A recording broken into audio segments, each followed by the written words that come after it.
कार्तिक मासरे करंतु एही पांचटी उपचार आपणको कोटिपति हेबारु केही बंचाई पारिबेनी। प्रथमे सकाळ अपराह्न एवं संध्या समय निजकु सक्रिय रखंतु तथा ब्रह्म समय उठिबाकू बा सिजत्याग करबाकू चेष्टा करंतु। तुलसी मूल सकाळे एवं संध्या बेले पूजा करबा उचित। कार्तिक मास प्रत्येक दिन सकाळे पारा मानकू किछि खाइबाकू देबा उचित। अळा गछ मूलकू जाई अळा देवी को बा लक्ष्मी को स्मरण करबा उचित। सरस्वती को पूजा करबा उचित। प्रत्येक दिन घरे धूप देबा उचित।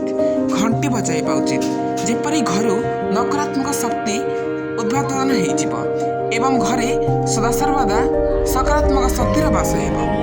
आपणक घरर आगपटे केबे भी चप्पल किंबा जोता रखंतु नाही। आपण प्रत्येक लोक मानकु धीर स्थिर भाव कथबार्ता करने चेष्टा करंतु। प्रत्येक कथारे शालीनता रखा उचित एवं ताहा स्पष्ट हेबा उचित। घरर चतुर्पार्श्वरे प्रबल माछ चित्र बा एक आक्वारियम चित्र रखा उचित। श्री गणेश को आराधना करबा उचित किंबा पूजा करबा उचित।